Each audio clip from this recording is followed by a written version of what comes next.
Hi, ഇത് കൊല്ലം beach.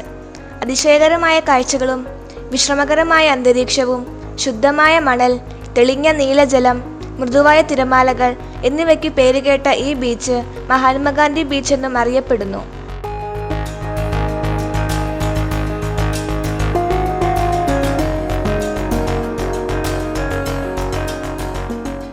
Life guard out പോസ്റ്റുള്ള കേരളത്തിലെ ചുരുക്കം ചില ബീച്ചുകളിൽ ഒന്നാണ് കൊല്ലം ബീച്ച്. 2005 മുതൽ ലൈഫ് ഗാർഡുകൾ ബീച്ചിൽ വിന്യസിക്കപ്പെട്ടിരുന്നു.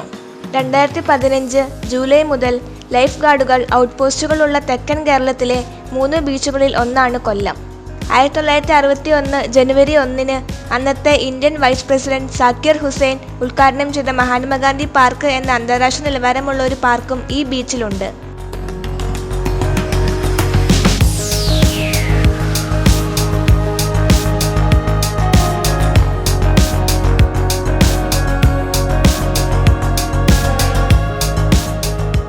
സാഹസികത ഇഷ്ടപ്പെടുന്നവർക്ക് ജലകായിക വിനോദങ്ങൾക്ക് കൊല്ലം ബീച്ച് അവസരമൊരുക്കുന്നു. ലഘുഭക്ഷണങ്ങൾ, പരമ്പരാഗത കരകൗശല വസ്തുക്കൾ എന്നിവ വിൽക്കുന്ന പ്രാദേശിക വിൽപ്പനക്കാരുടെ സാന്നിധ്യം ബീച്ചിന്റെ ഊർജ്ജസ്വലമായ അന്തരീക്ഷം കൂടുതൽ മെച്ചപ്പെടുത്തുന്നു. കുടുംബങ്ങൾക്കും കുട്ടികൾക്കും സുഖകരമായ അന്തരീക്ഷം പ്രദാനം ചെയ്യുന്ന നന്നായി പരിപാലിക്കപ്പെടുന്ന മഹാത്മാഗാന്ധി പാർക്ക് ബീച്ചിനോട് ചേർന്നാണ് സ്ഥിതി ചെയ്യുന്നത്.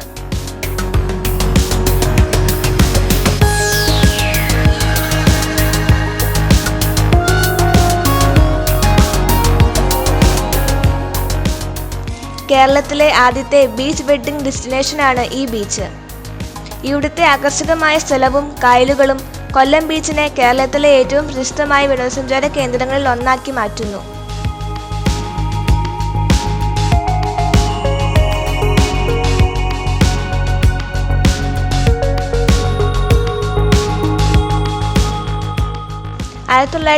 നിർമ്മിച്ച 144 അടി ഉയരമുള്ള തങ്കശ്ശേരി വിളക്കുമാടം കടൽ തീരത്തെ ഒരു പ്രധാന നാഴികക്കല്ലാണ്. തുറമുഖത്തിനടുത്തുള്ള പോർച്ചുഗീസ് ഡച്ച് കോട്ടകളുടെയും 18ാം നൂറ്റാണ്ടിലെ പള്ളികളുടെയും അവശിഷ്ടങ്ങൾ ഈ പ്രദേശത്തെ പോർച്ചുഗീസ് ഡച്ച് ഭരണത്തിന്റെ ഓർമ്മപ്പെടുത്തലായി നിലനിൽക്കുന്നു.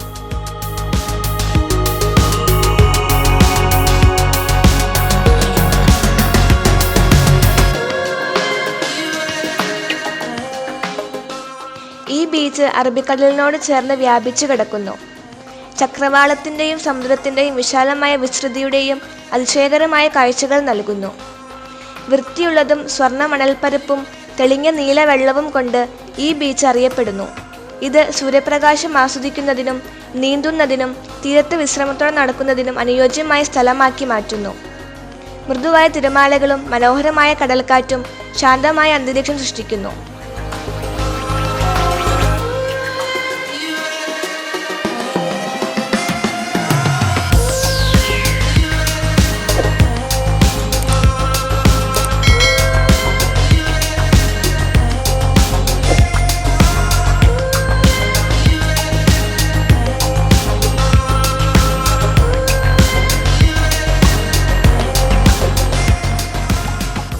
ഇന്നലെ വന്നതാണ് കൊല്ലത്ത്. യാത്രയിലെ അവരുടെ എത്താവളമായിരുന്നു കൊല്ലം.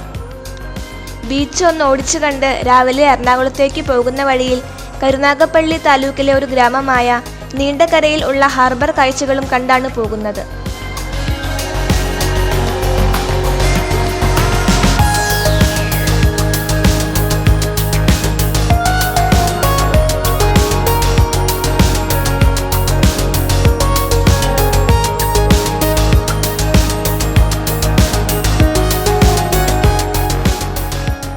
പതിനാറാം നൂറ്റാണ്ടിന്റെ തുടക്കത്തിൽ പോർച്ചുഗീസ് കപ്പലുകൾ നീണ്ടകര ബാറിലൂടെ കടന്നുപോയപ്പോൾ പ്രദേശത്തിന് ചരിത്രപരമായ പ്രാധാന്യം വേരൂന്നിയതാണ്.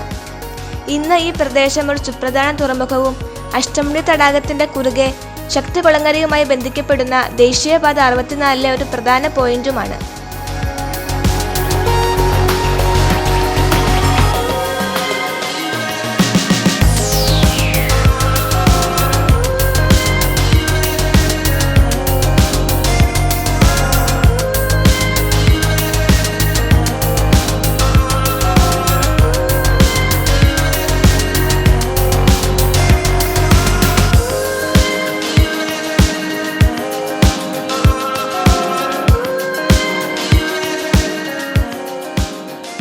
നീണ്ടകരയിലെ മത്സ്യബന്ധന വ്യാപാരം നൂറ്റാണ്ടുകളായി അഭിവൃദ്ധി പ്രാപിച്ചു വരുന്ന ഒന്നാണ്. ഒരേ സമയം 500-ലധികം മത്സ്യബന്ധന ബോട്ടുകൾ ഉൾക്കൊള്ളാൻ ശേഷിയുള്ള പ്രധാന തുറമുഖം മേഖലയിലെ ഏറ്റവും വലിയ തുറമുഖങ്ങളിൽ ഒന്നാണ്. 1953-ൽ സ്ഥാപിതമായതും പിന്നീട് 1961 മുതൽ കേരള സർക്കാർ കൈകാര്യം ചെയ്തതുമായ ഇൻഡോ നോർവീജിയൻ ഫിഷറീസ് കമ്മ്യൂണിറ്റി പദ്ധതിയുടെ ആസ്ഥാനമായി ഇത് പ്രവർത്തിക്കുന്നു.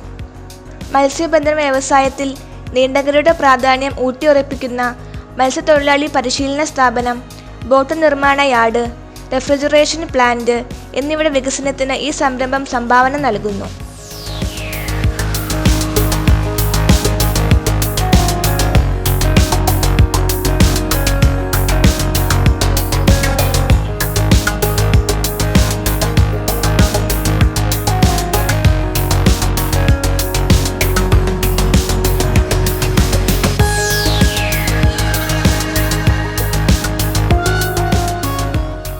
ഊർജ്ജസ്വലമായ മത്സ്യബന്ധന തുറമുഖത്തിനും മനോഹരമായ ചുറ്റുപാടുകൾക്കും പേരുകേട്ടതാണ് ഈ ഹാർബർ. മത്സ്യത്തൊഴിലാളികളുടെ ദൈനംദിന ജീവിതത്തിലേക്ക് ഒരു നേർക്കാഴ്ച ഈ മനോഹരമായ സ്ഥലം സന്ദർശകർക്ക് നൽകുന്നു. ഇവിടെ തുറമുഖത്തിൻ്റെ തിരക്കുകൾ ചിരിയുടെയും സൗഹൃദത്തിൻ്റെയും ഊഷ്മളതയുടെയുമാണ്. ഈ അഭിവൃദ്ധി പ്രാപിച്ച് മത്സ്യബന്ധന ഗ്രാമം ഒരു ജനപ്രിയ വിനോദസഞ്ചാര കേന്ദ്രമായി മാറി. പ്രവർത്തനത്തിൻ്റെയും ശാന്തതയുടെയും അതുല്യമായ മിശ്രിതം അനുഭവിക്കാൻ സന്ദർശകരെ ആകർഷിക്കുന്നു.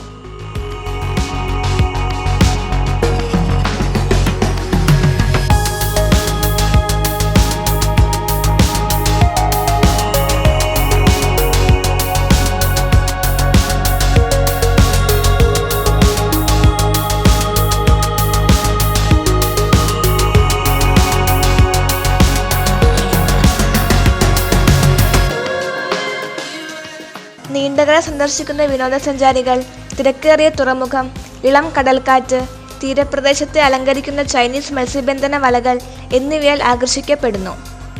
തീർച്ചയായും കാണേണ്ട ഒരു പ്രതിഭാസമാണ് ചാകര.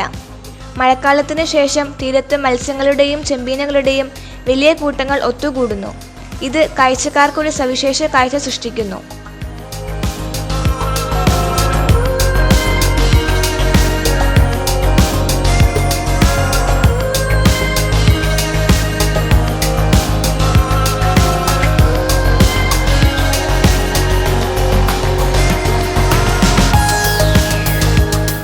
ഇനിയും വരാം കാണാ കാഴ്ചകളുമായി.